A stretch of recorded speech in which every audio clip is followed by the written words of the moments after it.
1212번님의 상담입니다. 방송 잘 보고 있습니다. 덱스터예요. 라고 해주셨고요. 매수가는 14,500원, 비중 20%입니다. 진단을 부탁드립니다. 라고 해주셨는데 알겠습니다. 덱스터가 시각특수효과의 콘텐츠 전문 기업이기도 한데요. 중국에서 OTT 힘센 여자 도봉술 서비스를 시작했다고 합니다. 전문가님, 이렇게 되면 이제 중국에도 OTT가 또 가게 되면 우리나라의 이 덱스터나 관련한 OTT 콘텐츠들도 역시나 좀 호재를 받지 않을까라는 생각이 드는데 덱스터 오늘 주가 흐름 보면은 강보권에서 거래를 마쳤거든요. 앞으로의 OTT 산업과 콘텐츠 섹터들 어떻게 보시나요? 네, 좀 전에 설명드렸던 엔터주와 좀 비슷한 경향으로 좀 보시면 될 것 같습니다. 특히나 지금 KOTT에 대한 부분들이 사실은 정말 너무나도 급격하게 조금 커가고 있는 시장이다라고 좀 볼 수가 있을 것 같아요. 특히나 이제 웹툰과 그다음에 웹소설 이런 것들을 기반으로 이제 드라마에 대한 콘텐츠와 영화에 대한 콘텐츠들이 이제 개발이 정말 많이 좀 일어나고 있지 않습니까?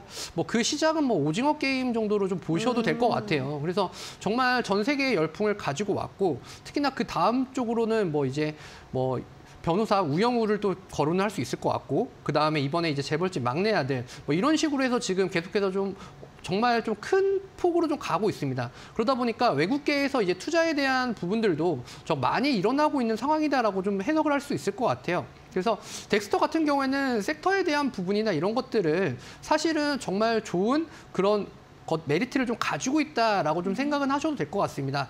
다만 뭐 OTT에 대한 부분이 지금 뭐 이제 중국 쪽에서 이제 뭐 영상이 이제 뭐 방영이 되고 이러한 것들이 계속해서 나타날 때마다 덱스터가 어떻게 보면 좀 대장주격으로 해서 움직이는 경향이 좀 많이 컸던 것 같아요. 네, 그러다 보니까 단기적인 차익에 대한 매물들에 이러한 것들이 조금 주가에 대한 변동성이 좀 나타나고 있지 않나라는 생각이 좀 들긴 하는데요.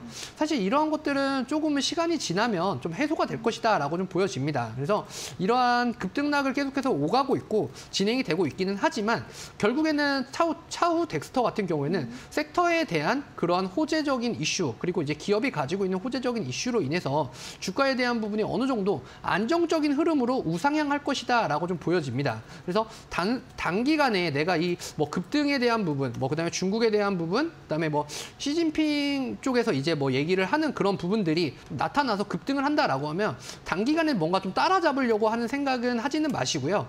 지금처럼 이렇게 오히려 조금은 저점이 조금 이제 나타나는 그래서 이제 수급에 대한 부분이 차익 매물이 좀 일어나는 시점에서 내가 조금씩 매수를 해서 나눠서 들어간다라고 한다면 내년이라던가 내후년에 계속해서 좋은 결과를 덱스터는 가져올 것이다라고 보여집니다. 그렇기 때문에 덱스터 뭐 지금 당장의 고민이라던가 걱정은 좀 안 하셔도 될 것 같고요. 오히려 롱 포지션으로 잡고 조금은 좀 길게 보시는 그런 방법으로 좀 보시면 좋은 결과들을 가져올 수 있을 거다. 이렇게 분석해드릴 수 있을 것 같습니다. 알겠습니다. 덱스터가 또 대장주로의 역할을 움직였고 앞으로 좀 보고 있다면 나쁘지 않은 결과를 보여줄 것이다 라고 하니까요. 홀딩 관점 한번 가져가 보시면 좋을 것 같습니다.